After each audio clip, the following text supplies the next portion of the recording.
and then just talk about the title of your show. It's kind of a long answer. So I thought about this show for a really long time, almost a year. And, when Marjorie asked me what I wanted to do, I was in kind of a weird place and was dealing with a lot of grief. And so I was thinking about, I don't know, who here has had like a moment in their life where they felt like life kind of kicked them a little bit and they were down? Kind of everybody. So I was thinking a lot about that feeling and kind of feeling humbled in life. And I was remembering the first time that I remember feeling that, which is when I was gifted this orange at Christmas when I was like 4 or 5 years old. And in my family, it really represents, looking back to our humble past and our humble traditions that we have. And so, in a short explanation, that's why it's called a humble gift, because this wrapped orange really does symbolize kind of these kind of humble values and traditions that go through the whole exhibition, I think.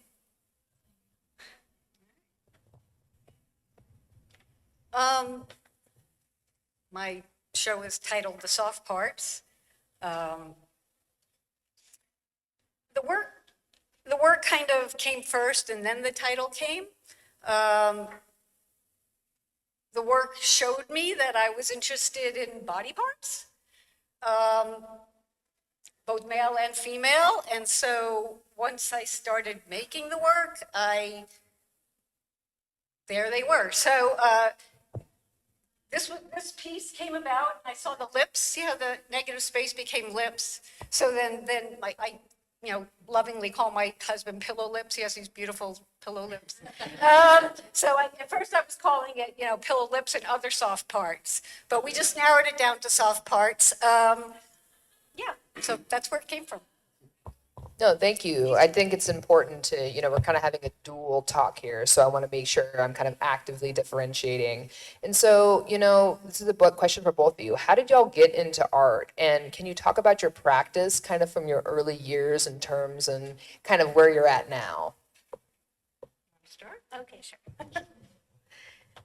I started creating when I was very young. I don't really remember a time when I wasn't. So I think my parents, my teacher told my parents that I needed to be in the art lessons outside of school, and started doing that. And then, going into high school, took all the art classes that I could. And I have to credit my teacher for introducing me to photography and painting in high school, and then really kind of growing that passion for me, and then going to the University of Texas at Austin for studio art. And when I came back to Fort Worth, it has always been a priority for me to keep a studio. And sometimes it's been really hard and it's been a sacrifice, and I think that's how it is for a lot of artists. But I guess, and I think my career and my work and my interests has really kind of weaved quite a bit. So there's, I focused on some things for a little bit of time and then moved on to other topics or kind of other ways of making. And I feel like it's just now that I'm starting to kind of reach my stride a little bit. So. Yeah. So similarly, I've been an artist since like 11 is when I decided I was going to be an artist, and I never really looked back since then. And I guess because I've been an artist so long, I've painted in many different styles, and then soon, more recently started doing ceramics, and then started, working with wood, and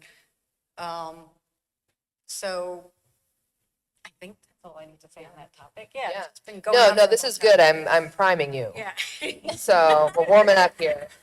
So, I think woven throughout both of these exhibitions, there's certainly, for you, when I was creating these questions, Ariel, I knew you as a painter. So back when I first started at Art Space, I went to your show, The Basement Lounge, and it was these blue paintings. So a lot of like the things I learned about you and your art practice are still like, there's obviously pieces on a much larger scale kind of happening. And so now that you've moved, and as far as I know, this is one of your first shows that you've really moved into sculpture and installation. So can you talk about what brought you to installation for this show specifically, and can you speak to your thought process? Yeah, absolutely. So I think a lot of the works in the show came from a necessity to communicate specific things. So, when I started thinking about this show, I was meditating a lot and visualizing things quite a bit. And so I was seeing pieces kind of complete, and then moving, and then kind of coming from that and bringing the work into reality. So, for example, the pieces in the back, the the the orange glass sky piece, that I was like, oh, how can I bring in, I've worked on this mural that is in the TNP station. It's of clouds. How do I bridge those two things and bring them together? The object type work that's in this show and the mural type public work. And so that is an example of a piece that bridges those two and allowed me to bring in the kind of larger scale mural work into the show. So that's kind of what what was driving that, those pieces. I have a background in ceramics, kind of going back to the other works, the other sculptural works in the show. When I was at UT, I took 4 years of ceramics and loved it, but when I moved back to Fort Worth, there wasn't really a resource for me to continue that practice. And I recently found an avenue for me to do that, which has been really wonderful. And so, I wanted to revisit that as a way to make, objects for the show, specifically the ceramic gradient oranges and the Act of Love peel. And, I another piece that I had a really strong vision for were the two hands. They're right behind the bar right now, but the piece that's called Present, which has a double meaning, but is presenting the viewer with a gift of a wrapped orange. So I had a very clear vision of that.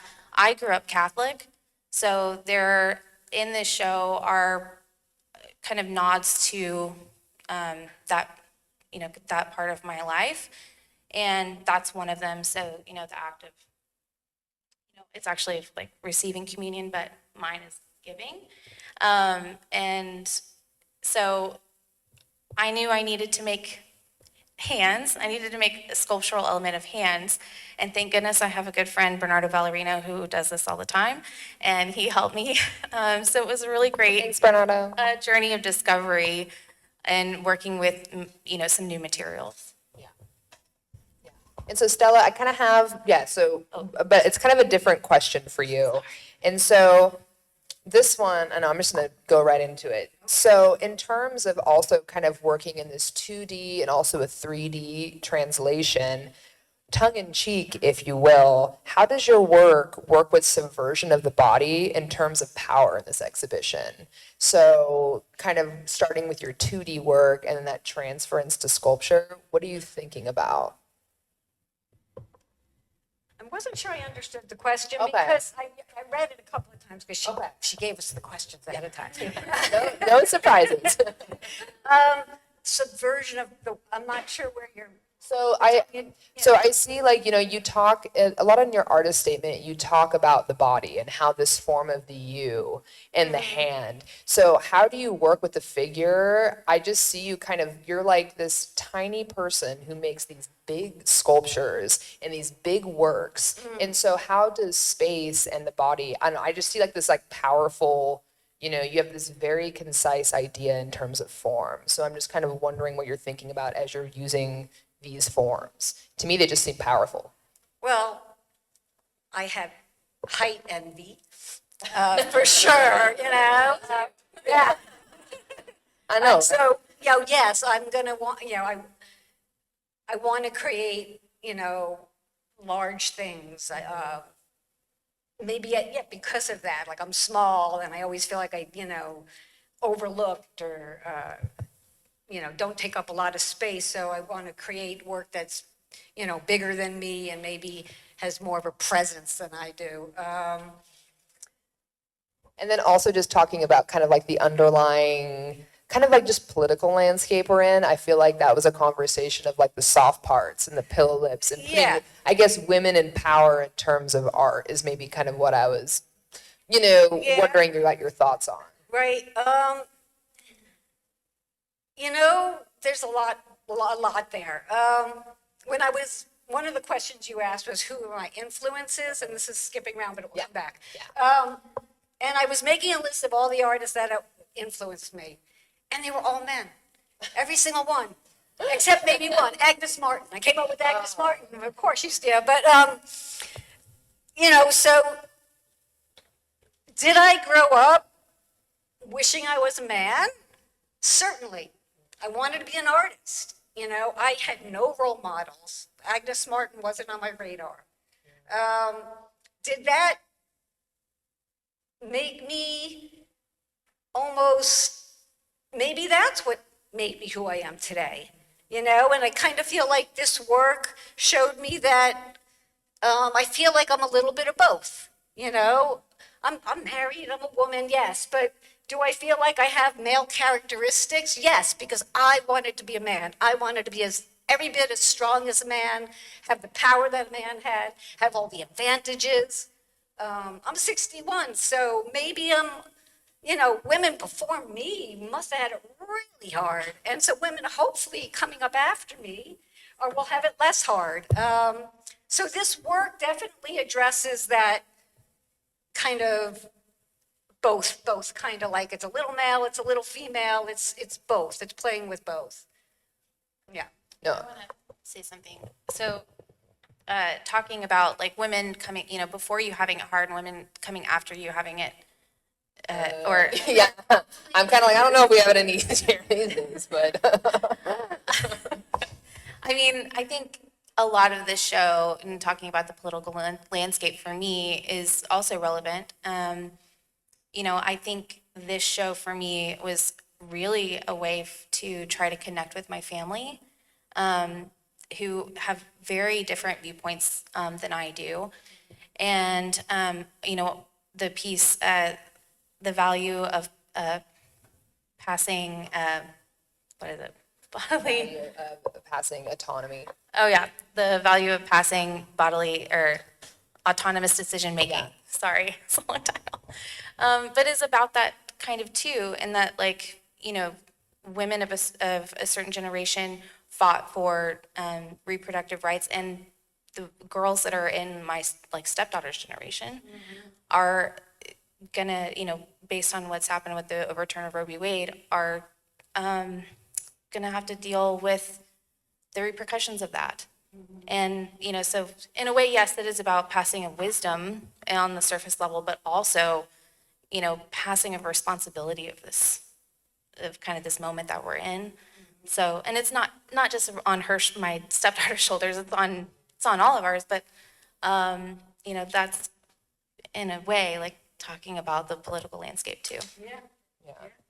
Yeah, and that kind of actually leads me to kind of my next question for you, which is really kind of your focus on portraiture and regarding like environmental portraiture, because you're not just, you know, putting, you know, women or, you know, bodies in space. I think the environment tends to be just as important. So can you talk about how the portraiture kind of operates conceptually in terms of your environments?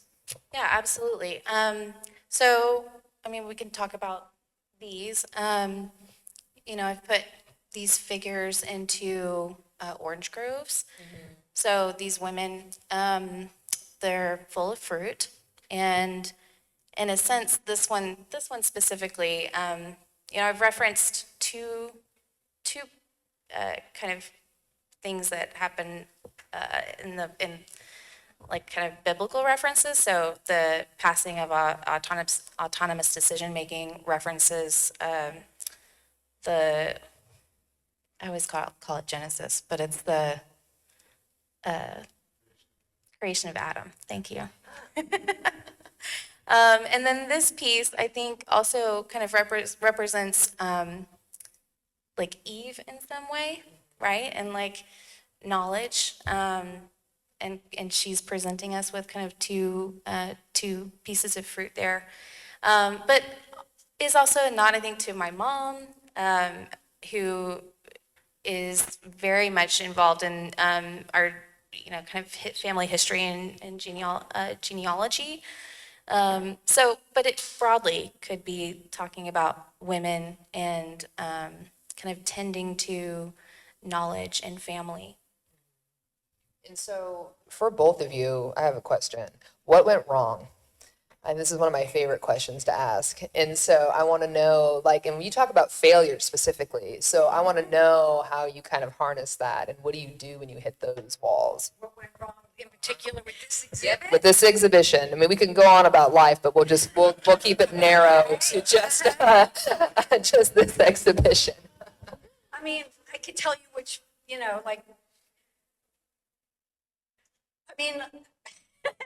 that's hard. Like, there was lots of wrong spots all along the way.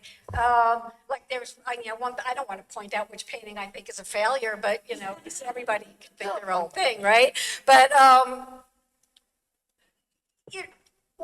any step of all the work you do, something goes wrong, and it's just part of it. And that's what makes you do the next one, right? So I think we all know that, right? You keep going because, oh, that one wasn't as good as it could be. Let's try again, or So yeah, things definitely went wrong. I mean, at one point, I had done all this little detail work, and then I had this technique. It's kind of cumbersome to describe, but all my detail work went away. Like I was like, oh no! So I had to go back and redo like this whole thing because it's like, I can't give that up. So, but that went wrong. But then, I learned from it. It's like, okay, if I do this, it's not going to work. So that's just part of the deal. I always feel like what went wrong is like, it's a good thing. Like, people are like, oh, I'm making such bad work. I'm like, great. You're pushing yourself, If you don't make bad work, you're not pushing yourself. If you stay in that comfort zone all the time, you're never gonna, and only make good work, you're never gonna get to the next thing. Right, how boring, yeah. I have 3 examples from this show. Talking about the piece present of the 2 hands holding the wrapped orange, I made that piece 4 times. The first 2 times I did it, I was using expanding foam, and I was using a new material, and it took me 4 times. It was very expensive. And then the second thing that actually ended up being a happy accident was I was working with the slip cast oranges, making these oranges from plaster mold, and I got impatient and I tore the piece apart. And I knew that in the exhibition I wanted to include orange peels because I read somewhere, I was doing all this research on oranges, preparing for the show and trying to decide which way I want to go. And there was a story I read about people like testing each other and showing love through peeling an orange. Like if you handed somebody an orange, would they peel it for you? So that's why it's called active love. But so going back to the mold, I pulled this mold apart, and the orange came apart, and I realized, oh, this actually makes the perfect orange peel. And so I was able to do that several times and manipulate it, and I have a piece now because of that, that I didn't have before. So it was a happy accident. And then the orange sunset gradient that's in the back there, Funny story, I had made a bunch of these at my house, and I loaded them up into a box, and we were driving to the CERA to get them fired, and my husband was in the car with me, and he yelled, "Squirrel!" And I slammed on the brakes, and the box fell into the floor of the back seat, and I stopped and got out, and they were all broken. So that was, yeah. Dang, that's a new one for me too. Yeah. Ooh. So I had to start over, and just for reference, each one of those oranges takes a day to pour, set up, and demold. I always like to ask this question because I think so many people think it's just the opening or it's just the shiny parts, but really it's like these exhibitions are a labor of love, and sometimes you wonder why you even do them at certain points, you know?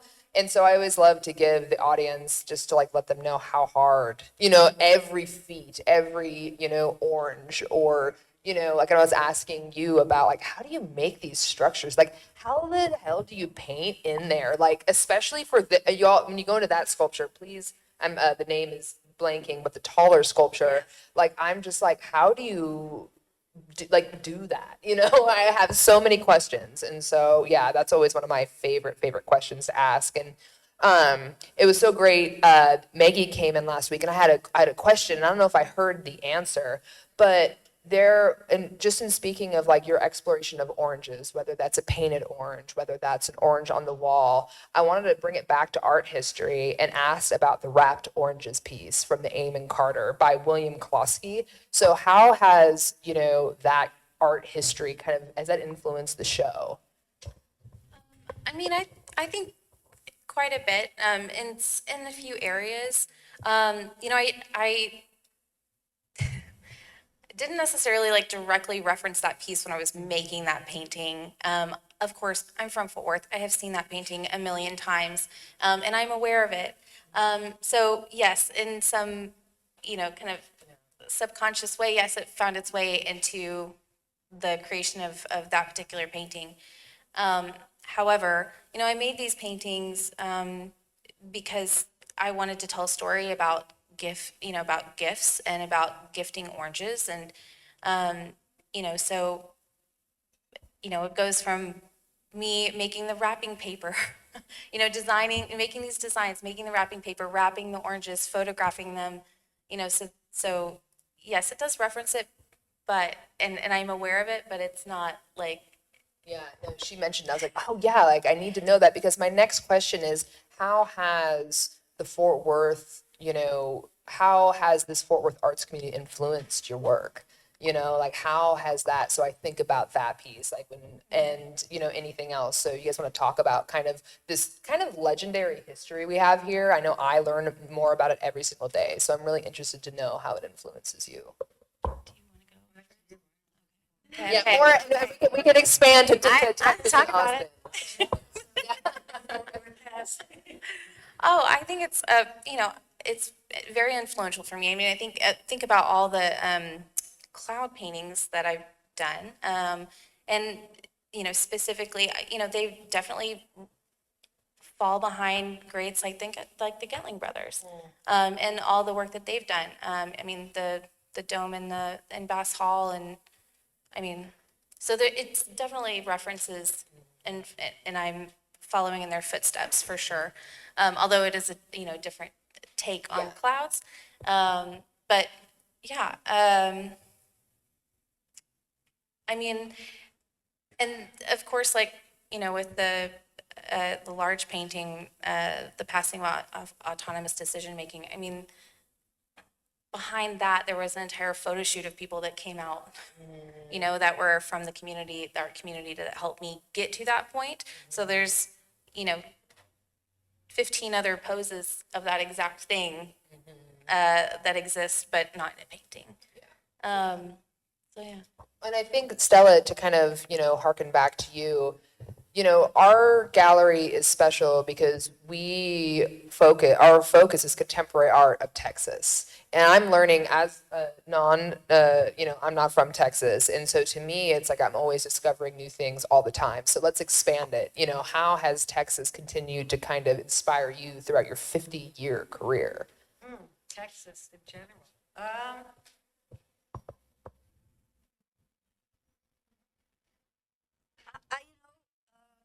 a hard question. Or not at all. You know, I mean, hey, that's an answer too. I would say Texans, like just that, coming to Austin after I've lived a lot of different places before I moved to Austin. And actually, I've been in Austin 31 years now. I was wrong. I was blown away by how friendly and inclusive everybody was when I got to Austin. Like, coming from New York, we moved from Manhattan. Nobody was friendly, so, and then like, once I was there, the art community was just very welcoming and supportive, and it has been throughout my 30 years there. So that seemed very particular to me. I don't know if it's Austin or the rest of Texas. It feels like all of Texas to me. So, not that I've been everywhere, but a lot of places. I do have to say, Fort Worth, you guys have such incredible museums. Oh my, wow. We're so lacking in Austin for that. So, yeah. Such a gift. The Fort Worth community. Sometimes when I do public speaking, I'll like completely forget something that's very important. And I am very grateful for all of the time that I've worked at Art Space 111 because, of course, all of the artists that I've worked with have influenced me in some way. So from, working with Nancy Lamb to, Jim Malone, to Robert McCann, it's interesting because I see a little bit of like each of them maybe in the work in some ways. So, using stars in my paintings, I think about how much Jim Malone uses stars in his work, and kind of making these totem pieces. I feel so much of like Robert McCann in that. And, of course, like Bernardo, I'm so grateful for your help. And to Tara Siegel, she I'm so grateful for her helping me make the glass pieces. So,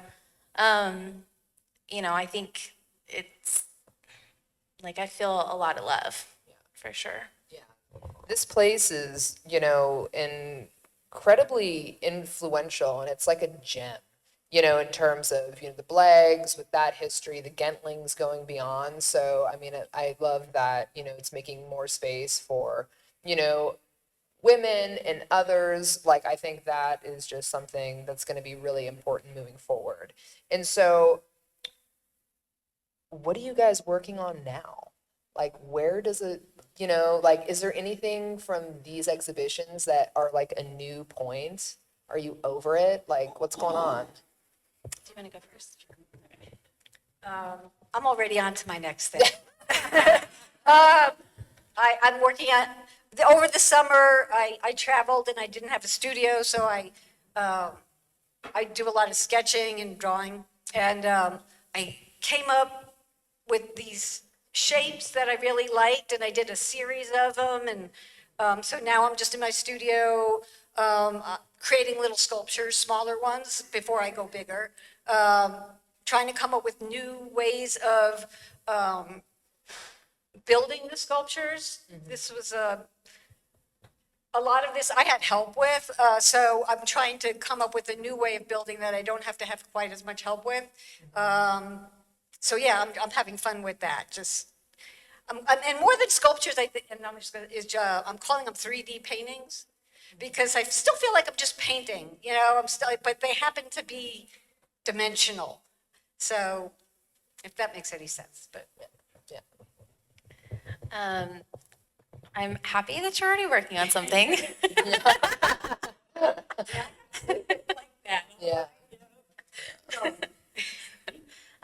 I was working on a lot of these pieces kind of right up to the day of the opening, and so I'm taking a little bit of a break, much needed break, but I'm excited to get back in the studio and to continue working on ceramic works, and continue making some paintings along the lines of the Humble Gift Unwrapped.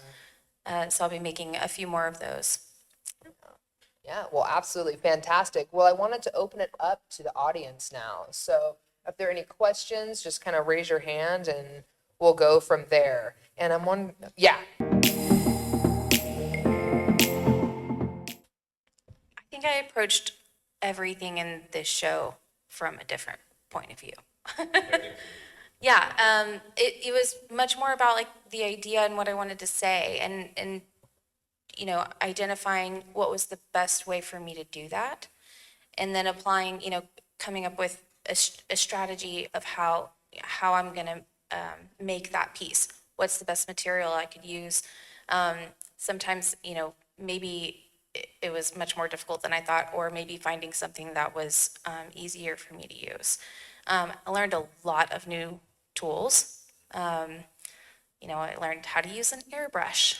Definitely there's kind of playing with AI in some ways to help develop ideas and concepts. Going back into ceramics. I mean, there's and also working with audio for really the first time, which is kind of the key for the whole exhibition. So, I think using those materials is really because of a need to fill that void and to figure out, problem solve as far as how do I say that? How do I communicate it visually? I was thinking of back to when I was in high school. I got my first Razor phone, flip phone, and it had a digital camera on it. And so ever since then, I've always used, well, primarily my phone to take pictures with and to document things which I've used in my work. However, I did do quite a bit of like darkroom photography and traditional photography processes in college and in high school. So I'm very, very familiar with that. But I do really love the convenience of my phone. The works that you see on paper are what I call studies. They allow, because of the size and just that they're just sheets of paper, they allow me I can make many of them, and it doesn't cost me a fortune, and I could go through my ideas quickly. So I'll do a lot of studies before I go on to a bigger piece, and try to go into a bigger piece with, more confidence that, I've already kind of worked it all out. And then just, moving on, doing sculpture was just, felt like the next logical step. Just another way to explore an idea. I like to, if I get my hook into something, any one idea, I want to just like keep going. Like how many? And one of your questions that I didn't was like repetition. Yes. It's like I just want to keep going, like until I once heard there's no more butter left on the plate. Like just. So that's kind of how I work, like just like that. I also was a photographer. I didn't know that you did photography. Yeah. So, and I left that behind. I got photography. It was too much technical equipment for me, and I did it for about 15 years. And I made some good money because it was much easier to make money as a photographer. But happy to leave it behind. Too much. When it went over to the computer and out of the dark room, that's when I was like, well, not for me. I love the dark room. Oh, I mean, I love both processes, but I love like manipulating things digitally, so that does play a part in my work for sure. And then another thing, sorry guys, my question, is I talk about language. And this was, I see it for like, can you talk about how that's operating? Because I mean, you have it written on sculptures, you have it two-dimensionally, like clearly there's a message happening. And Stella, I really see it with you in terms of like the dates, like you have these, like your titling and things like that. Like I feel like there's also this linguistic communication with both of you in different ways. Can you speak a little bit to that? Yeah, I'm always a little bit nervous to use text in work, but it's got to be a long answer. So, I think that this show is really talking about family and values, and as you move through the exhibition and end up in the installation room with the light boxes, I wanted to like put into the stars, which are, they're not universal, they're, what's the word? They're like kind of everlasting, right? And so these values are kind of written in the stars, and they are, you know, they'll be there for a long time. But I didn't want to make them like super obvious. And you know, I wanted the values to actually be written somewhere, right? If we're going to talk about having family values passed down generationally, like what are those things? And so they are written on those pieces through stars. I did kind of, those pieces are somewhat interactive via social media because I put a question out to my friends and asked, you know, what are your top three personal values? And I got some great responses, you know, empathy, honesty, grace, compassion, love, loyalty was one. So I was able to kind of crowdsource the answers for those. So they're very much from the community. And then the other pieces, they're, The hands. This I Wish for You are different. So it's my mom, my grandma, and my grandpa whose hands hold these towers of oranges. And they're poems that are like, I wish these things for you. And they're kind of sweet, kind of positive, kind of prayers in a sense, in poem form. That talk about, one is about long life, so wishing somebody long life, wishing somebody love, and wishing somebody peace. Yeah. Thank you. And so can you talk about your titles? Because you have these dates and times. I title my work usually by the series I'm working on, in this case, the soft part series, and then individually by the date I began the piece. That serves probably two purposes. It just makes it easy for me to keep track of things that way because it's a unique name. Also, you know, if we look back in history, then it will kind of speak to that time, what was going on that day and that year. So I guess that's really why I'm titling that. Yeah, I guess my thing is that it feels really personal to me because I look at like the Halloween one that was made. There's one that was made on Halloween. So that kind of gave a whole new meaning. So even though it might seem kind of, you know, just happenstance if it happened on this day, I think that's actually a lot more significant intuitively. It is, and I kind of always think about, you know, daydreaming. One day an historian's going to look back and they'll know what's going on that period and what you know, what was going on in his, you know, around me, Yeah. you know, and then sometimes I'll write little things like, you know, just what's going on in the news that day, or if it's my friend's birthday or things like that, you'll see it on the back of the piece. Yeah.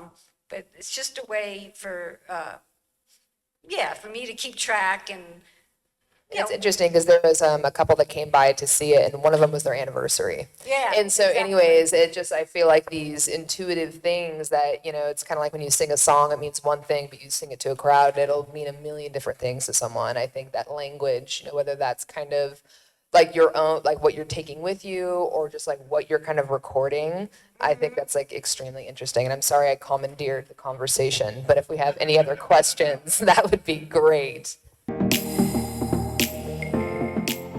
I would want everybody to think I was brilliant. And stunning.